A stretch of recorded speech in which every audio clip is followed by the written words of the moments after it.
አንዲት የቲም ሕፃን አያቷና አክስቷ የግፍ ጥግ ያደረሱባት። ያቺ ንጹሕ ሕፃን ተርባና ተጠምታ ነበር። ነገር ግን አምላክ ያደረገውን ፍትሕ ተመልከቱ። ያቺ ሁሉም የገፋት ሕፃን ዛሬ ክብርና የልዕልና ባለቤት ሆናለች። የአያቷና የአክስቷ መጨረሻ ግን ሲሰሙት የሚያስለቅስና ትምህርት የሚሰጥ ሆኗል። ወደ ዛሬው ልብ የሚነካ ታሪክ ከመግባታችን በፊት እንዲህ ያሉ ምርጥ ታሪኮች ለብዙ ሰዎች እንዲደርሱ ባክዎ ቪዲዮውን ላይክ በማድረግ ይጀምሩ። ለቻናሉ አዲስ ከሆኑ ደግሞ ሰብስክራይብ በማድረግ ቤተሰብ ይሁኑ። እንዲሁም የታሪኩ መልእክት ለሌሎችም እንዲደርስ ሼር ማድረጉን አይርሱ። ይህንን ታሪክ ከየትኛው የዓለም ክፍል ሆናችሁ እየተከታተላችሁ እንደሆነ ኮሜንት ላይ ይንገሩን። የእናንተን መልስ ለማንበብ በጉጉት እጠብቃለሁ። አሁን በቀጥታ ወደ ታሪኩ እንለፍ። መንደሩ ውስጥ ኃይለኛ ዝናብ ይዘንብ ነበር። በዚህ ሁኔታ ውስጥ የ8 ዓመቷ ንጹሕ ሕፃን ዘይነብ ከጭቃ በተሠራች ጠባብ ክፍል ውስጥ ተቀምጣ በብርድ ትንቀጠቀጥ ነበር። በውጭ የሚሰማው የነጎድጓድ ድምፅ ልቧን በፍርሃት ያርበደበደው ነበር። በክፍሉ ውስጥ የነበረው ብቸኛ አምፑል ተቃጥሎ ስለነበር ዘይነብ አንድ ቀጭን አንሶላ ብቻ ተከናንባ ጠዋት እስኪሆን ትጠባበቅ ነበር። ጠዋት ላይ ዝናቡ ሲቆም ዓይኖቿን እየታሸች ወደ ውጭ ለመመልከት ስትሞክር ከቤቱ ውስጥ የሚጮህ ድምፅ ተሰማ። አንቺ ዘይነብ የት ገባሽ? የት ነው የሞትሽው? ይህ የአያቷ ድምፅ ነበር። ዘይነብ ደንግጣ እየሮጠች ወደ ግቢው ወጣች። አያቷ አልጋ ላይ ተቀምጠው በንዴት ያፈጥጡባት ነበር። እስካሁን ተኝተሻል። ሂጂ ፈጥነሽ ለከብቶቹ መኖ ስጪ፣ ከዛም ወጥ ቤት ውስጥ የሚሠራ ሥራ አለ አሏት። ዘይነብ አንገቷን ደፍታ በዝምታ ወደ ከብቶቹ በረት አመራች። ከዝናቡ በኋላ ብርዱ ይበልጥ ቢጠነክርም አጥንቶቿን ቢንቀጠቀጡም ከከንፈሮቿ ግን ምንም አይነት ቅሬታ አልወጣም። የዘይነብ እናት ከጥቂት ዓመታት በፊት ነበር ያረፉት። አባቷ ደግሞ እሷ እንደተወለደች ጥሏቸው ሄዶ ነበር። በዚህም ምክንያት ይህች ረዳት የሌላት ሕፃን በአያቷ እጅ ወደቀች። የዘይነብ እናት በጣም ቆንጆና መልካም ስነ ምግባር የነበራት ሴት ነበረች። የዘይነብ አባት የቤተሰቡን ፍላጎት በመቃወም በራሱ ምርጫ ነበር ያገባት። ቤተሰቡ በሙሉ በተለይም አያቷ ልጁን ስለጠሉት እናቱን በልባቸው በጣም ይጠሏት ነበር። ዘይነብ በተወለደችበት ጊዜ አባቷ በድንገት ከዚህ ዓለም ተለየ። በዚህም አያቷ አጋጣሚውን በመጠቀም ዘይነብንና እናቷን እርጉሞች በማለት ፈረጇቸው። ከጥቂት ዓመታት በኋላ ግን ዕጣ ፈንታ ሌላ ጥቃት ሰነዘረች። የዘይነብ እናትም ከዚህ ዓለም በሞት ተለየች። አሁን ዘይነብ ሙሉ በሙሉ ብቻዋን ቀረች። የእሷን የማሳደግ ሸክም በአያቷና በአክስቷ ላይ ወደቀ። ነገር ግን እነዚህ ሁለቱ በዚህች ንጹሕ ሕፃን ላይ ከማዘን ይልቅ ሌት ተቀን እንደ አህያ ያሰሯት ነበር። መደብደብ ደግሞ እንደ መተንፈስ የተለመደ የቀኑ ተግባር ሆነ። ይህ ደግሞ እንደ ማንኛውም ቀን ተራ ጠዋት ነበር። በማለዳ ዘይነብ በትንንሽ እጆቿ ከባድ የውሃ ባልዲ ተሸክማ ወደ ከብቶች በረት ትሄድ ነበር። በዚህ መሃል በንጹሕ ልብስ ተኳኩለው እየሳቁና እየተጫወቱ ወደ ትምህርት ቤት የሚሄዱትን የአክስቷን ልጆች ተመለከተች። በእጆቻቸው የትምህርት ቦርሳና የምግብ መያዣ ይዘዋል። ዘይነብ በረሃብ ምክንያት ሆዷ መጠምዘዝ ጀመረ። ላለፉት 2 ቀናት ሆዷ ጠግቦ እንዳልበላች ትዝ አላት። በዝናብ ወራት ወጥ ቤት ውስጥ የሚበስለው ነገር ሁሉ አክስቷ ለራሷ ልጆች ብቻ ነበር የምታስቀምጠው። የዘይነብ ድርሻ ግን የቆሹ ዕቃዎችን ማጠብና ባዶ ሆድ መሆን ብቻ ነበር። ዛሬም ሁኔታዋ ያው ነበር። በዝምታ ወደ ወጥ ቤት አመራች። ልክ እግሯን ወደ ውስጥ እንዳስገባች የሚጣፍጥ የምግብ ሽታ አፍንጫዋን ነካው። ከፊቷ አክስቷና አያቷ በሻይ ትኩስ የህንድ ጥብስ በደስታ እየበሉ ነበር። ዘይነብ አንዲት ጉርሻ እንኳን ብታገኝ ተመኘች፣ ነገር ግን ድፍረቱ አልነበራትም። በመጨረሻ በረሃብ ተገድዳ እያመነታች እንዲህ አለች፣ አክስቴ የሚበላ ነገር ማግኘት እችላለሁ? ይህንን እንደሰሙ አያቷና አክስቷ ዓይኖቻቸውን አፍጥጠው አይዋት። አያቷ በጠንካራ ድምፅ ሁሌም ስለ መብላት ብቻ ነው የምታስቢው፣ ከዚህ ውጪ ሌላ ሥራ የለሽም፣ ሂጂ ሥራሽን ስሪ አሏት። የዘይነብ ልብ ላፍታ የቆመ መሰለ። በዓይኖቿ እንባ ሞሉ። በዝምታ ተመለሰች። ነገር ግን የልቧ ስብራትና የራቡ ስቃይ ይበልጥ ጨመረ። የሌሊቱ ጸጥታ በሁሉም ቦታ ሰፍኗል። ትንሿ ዘይነብ በረሃብ ተዝለፍልፋ አልጋዋ ላይ ትገላበጥ ነበር። በሆዷ ውስጥ የሚሰማት ሕመም በመጨረሻ ተነስታ ወደ ወጥ ቤት እንድትሄድ አስገደዳት። በዝግታ ግቢውን አቋርጣ ሄደች። ልቧ በፍርሃት ይመታ ነበር፣ ነገር ግን የረሃቡ ጥንካሬ ድፍረት ሰጣት። ወጥ ቤት ገብታ ዕቃዎቹን መፈታተሽ ጀመረች። በድንገት የአንድ ዕቃ ክዳን ስታነሳ ከምሳ የተረፈ ፓኮራና አንድ ዳቦ አየች። ይህንን ስታይ ዓይኖቿ በደስታ በሩ። ዘይነብ በሚንቀጠቀጡ እጆቿ ዳቦውንና ፓኮራውን አንስታ ለዘመናት የተራበች ይመስል በፍጥነት መብላት ጀመረች። ነገር ግን ገና 2 ጉርሻ እንደወሰደች በድንገት አንድ ከባድ ድምፅ አስተጋባ። አያቷ እዛ ቆመው ነበር። ዓይኖቻቸው በንዴት እሳት ይነድዱ ነበር። አረ እንደ እናትሽ አሁን ሌባም ሆነሻል። ልክ እንደ እናትሽ ነሽ። ይህን እንዳሉ የስድብ ናዳ ወረደባትና አንዲት ጠንካራ ጥፊ በዘይነብ ንጹሕ ፊት ላይ አረፈች። በዘንበልታ መሬት ላይ ወደቀች። አያቷ አፈጡባትና ይህንን ለራሴ አስቀምጬው እንደነበር አታውቂም? ሌሊት ሲርበኝ ልበላው ነበር፣ አንቺ ግን ይህንንም ዘረፍሽው አሏት። ጩኸቱን ሰምታ አክስቷም እየሮጠች መጣች። ሁኔታውን እንደተረዳች እሷም ተቆጣች። በንዴት የወጥ ቤት የጋለ ማንኪያ አንስታ የዘይነብ መዳፍ አቃጠለቻት። የሕፃኗ ጩኸት በግቢው ውስጥ አስተጋባ፣ ነገር ግን ለማንም አልራራላትም። ዘይነብ እያለቀሰች ወደ መደበቂያ ክፍሏ ሄደች። ዓይኖቿ በእንባ እየታጠቡ ነበር። ለመሆኑ የሠራሁት ጥፋት ምንድነው የሚል አንድ ጥያቄ ብቻ ልቧ ውስጥ ይመላለሳል። መልስ ግን የለም። ሕይወቷ አሁን የውርደትና የሕመም ሌላ ስም ሆኗል። በማግስቱ ጠዋት ግን የግፍ ጥግ ሆነ። የአክስቷ የወርቅ ሐብል ጠፋ። ቤቱ ውስጥ ውካታ ተፈጠረ። አያቷና አክስቷ ተባብረው ዘይነብን ከሰሷት። ዘይነብ እጆቿን አጣምራ እያለቀሰች አክስቴ እኔ ምንም አላደረግኩም ብላ ለመነች። ነገር ግን ልመናዋ በዱላ ድብደባ ዝም ተደረገ።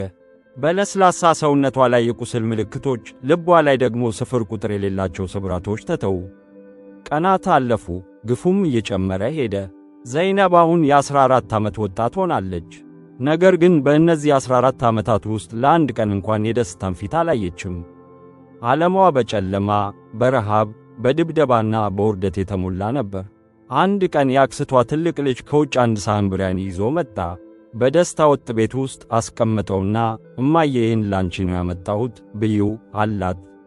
አክስቷ ልጇን በፍቅር ተመልክታ ራሷን ነቀነቀች። ልጁም ከቤት ወጣ። ዘይነብ ይህንን ሁሉ አታውቅም ነበር። ወደ ወጥ ቤት ስትገባ በረሃብ ምክንያት ሁኔታዋ ተበላሽቶ ነበር። ከትናንት ጀምሮ ምንም አልቀመሰችም። ዓይኖቿ በሳህኑ ላይ ሲያርፉ በድንጋጤና በደስታ በሩ። ሳህኑ ውስጥ የሚሸት ብርያኒ ነበረ። ዘይነብ ዙሪያዋን ተመለከተችና በረሃብ ተገፋፍታ ሁሉንም ነገር በመርሳት ወደ ሳህኑ ተወረወረች። ማንኪያውን አንስታ በፍጥነት መብላት ጀመረች። በእያንዳንዱ ጉርሻ የብርያኒው ጣዕም እስከ ነፍሷ ይደርስ ነበር። በሕይወቷ እንዲህ ያለ ጣፋጭ ምግብ ስትበላ ይህ የመጀመሪያዋ ነበር። ነገር ግን ያ የደስታ ቅጽበት በጣም አጭር ሆነ። በድንገት የወጥ ቤቱ በር ላይ አንድ ከባድ ድምፅ አስተጋባ። አክስቷ ቆማለች። ዓይኖቿ በንዴት ይቃጠሉ ነበር። አንቺ እርጉም፣ የኔንም ብርያኒ በላሽው! የአክስቷ ጩኸት እንደተሰማ አንዲት ጠንካራ ጥፊ በዘይነብ ፊት ላይ አረፈችና ከሳህኑ ጋር መሬት ላይ ወደቀች። አክስቷ መጮህ ጀመረች። ይህ መቅሰፍት እስከ መቼ ራሳችን ላይ ተጭኖ እንደሚኖር አላውቅም። የእናትሽ ርኩስ ትውስታ ነሽ። አሁን ደግሞ ዳቦአችንን ትቀሚያለሽ።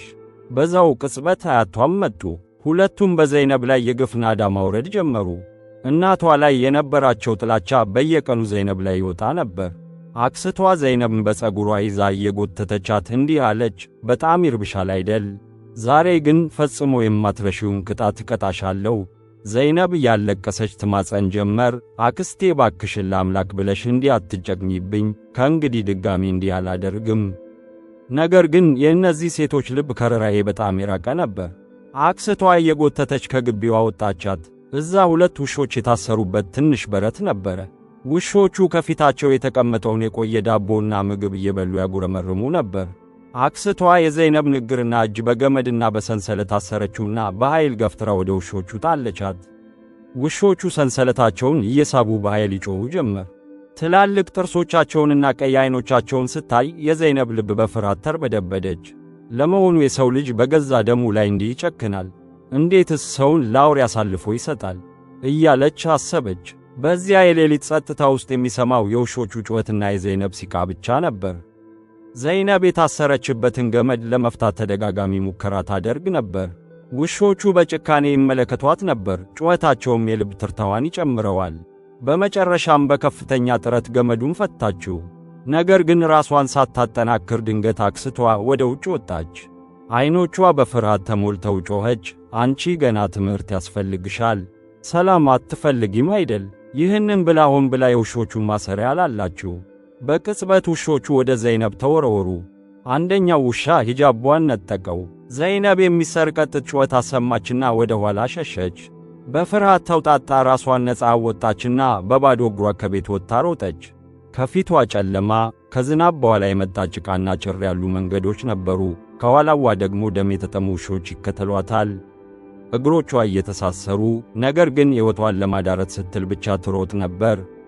ድንገት ከአንድ ሰው ጋር በኃይል ተጋጨች። እየተንቀጠቀጠች ቀና ስትል ዕድሜው 50 ዓመት ገደማ የሚሆን አንድ ሰው ከፊቷ ቆሞ አየች። ሰውየው ዘይነብንና የሚከተሏትን ውሾች ሲያይ ወዲያውኑ ሁኔታውን ተረዳ። ከኪሱ ሽጉጡን አውጥቶ ወደ ሰማይ ተኮሰ።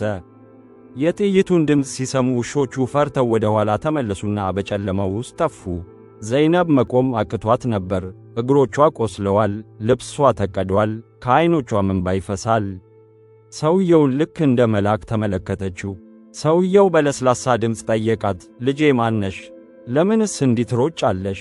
እነዚህ ውሾችስ ለምን ተከተሉሽ? ዘይነብ እያለቀሰች መለሰች፣ አክስቴና አያቴ ግፍ ፈጸሙብኝ፣ አራቡኝ፣ አጠሙኝ፣ በመጨረሻም እነዚህን ውሾች ለቀቁብኝ። አሁን ወደ ቤት ከተመለስኩ በሕይወት አይተውኝም። ዘይነብ የደረሰባትን በደል በሙሉ ለቻውድሪ ነገረችው። ቻውድሪ በሐዘኔታ እንዲህ አላት፣ ልጄ እኔ አቅራቢያው መንደር የመንደር አለቃ ነኝ። ትልቅ መኖሪያ አለኝ። ሥራ መሥራት ከቻልሽ ወደዚያ ልውሰድሽ። ዘይነብ ወዲያውኑ እያለቀሰች ሁሉንም ሥራ ሠራለሁ፣ የቤት ውስጥ ሥራ በሙሉ አውቃለሁ። ቅሬታ እንዲኖርሽ አላደርግም። ብቻ የምጠለልበት ጣራ ስጡኝ። በዚህ ምድር ላይ ከእንግዲህ ማንም የለኝም አለች።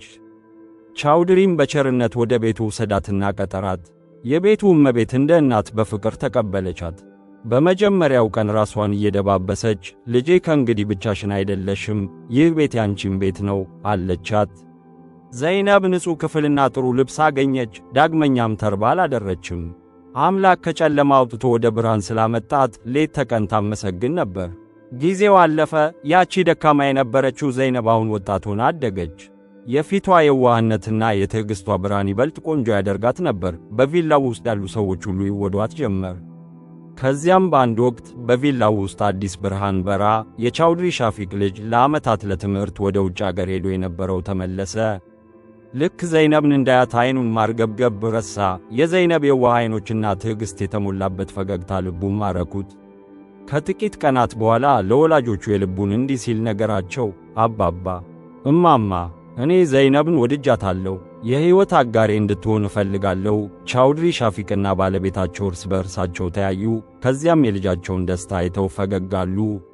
ልጄ ደስታህ እዚህ ውስጥ ከሆነ እኛም ተስማምተናል አሉት።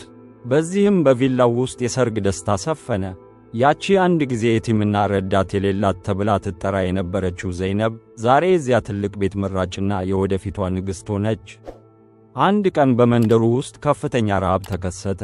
ጎርፍና ዝናብ ሰብሉን በሙሉ አወደመው። ድሃ ሰዎች የሚበሉት አጥተው ተቸገሩ። በዚህ ጊዜ ቻውድሪ ሻፊቅ በጣም ሩህሩህ ሰው ስለነበር ከከተማው ስንዴና አስፈላጊ ቁሳቁሶችን አስመጣና ከመንደሩ ሰው ማንም ተርቦ አይደርም፣ ሁሉም መጥቶ ድርሻውን ይውሰድ ሲል አወጀ። በቪላው ግቢ ውስጥ ረጅም ሰልፍ ተደረገ። ሰዎች እየመጡ ድርሻቸውን ይወስዱና ይመርቁ ነበር። ዘይነብና አማቷ ግቢ ውስጥ ተቀምጠው እየፈገጉ ለሰዎች ቁሳቁስ ያከፍሉ ነበር። በዚህ መሃል ሁለት ሴቶች ወደፊት መጡ። ልብሳቸው ያረጀና የተቀደደ፣ በፊታቸውም ላይ የድህነትና የድካም ምልክት ይታይ ነበር። እጆቻቸውን አጣብቀው እመቤቴ፣ ስለ አምላክ ብለሽ ጥቂት ጨምሪልን፣ በጣም ተቸግረናል አሉ። ዘይነብ ቀና ብላ ስታያቸው ዓይኖቿ በድንጋጤ ተከፈቱ። እነዚህ ሴቶች እንግዳ አልነበሩም፣ የገዛ አያቷና አክስቷ ነበሩ። ያቺ ግፍ የፈጸመችባት አያቷ፣ ያቺ ለውሾች አሳልፋ የሰጠቻት አክስቷ ዛሬ ድህነትና ረሃብ ለማኝ አድርጓቸዋል። አክስቷ ዘይነብ ስታያት ደነገጠች። ዘይነብ ያቺ ደካማ የቲም ሕፃን አይደለችም። አሁን በውድ ልብስ ተኳኩላ የቪላው ንግሥት ሆና ተቀምጣለች። አክስቷ እያለቀሰች እግሯ ስር ወደቀች። ዘይነብ እባክሽን ይቅር በይን፣ በደልንብሽ፣ አላህም ቀጣን። እነዚያ አንቺን ያሰርንባቸው ውሾች እኔን አጠቁኝ፣ እጄንም በሉት። ልጆቻችንም ጥለውን ሄዱ። የአላህ መቅሰፍት ወረደብን። አያቷም ስቅስቅ ብለው ያለቅሱ ነበር። የዘይነብ ዓይኖች በእንባ ሞሉ። ከፊታቸው የእህልና የቁሳቁስ ክምር አስቀመጠችላቸውና በለስላሳ ድምፅ እንዲህ አለች፣ ይቅር ብያችኋለሁ። አላህ ምስክሬ ነው፣ ልቤ ውስጥ ምንም ቂም የለም። ነገር ግን ዳግመኛ እናንተን ማየት አልፈልግም። እርዳታ ከፈለጋችሁ በሬ ሁሌም ክፍት ነው። ነገር ግን የግፉን ሂሳብ አላህ ከፍሎታል። አክስቷና አያቷ እያለቀሱ ከዚያ ሄዱ። በእነሱ ዕጣ ፈንታ ላይ አሁን የቀረው ጸጸት ብቻ ነበር። ግፍን በራስህ ላይ መሸከም እስከምትችለው ድረስ ብቻ አድርግ፣ ምክንያቱም አላህ ግፈኞችን መቼም አይምርም። በእርግጥም ከእያንዳንዱ ችግር ጋር ብልህነትና ምቾት አለ። ይህ ታሪክ ልቦን ከነካውና ከወደዱት ቻናሉን ሰብስክራይብ ያድርጉና ታሪኩን እንዴት አገኙት ኮሜንት ላይ ይንገሩን። እንደዚህ አይነት ተጨማሪ ታሪኮችን ይዘንላችሁ እንድንመጣ ድጋፋችሁ አይለየን።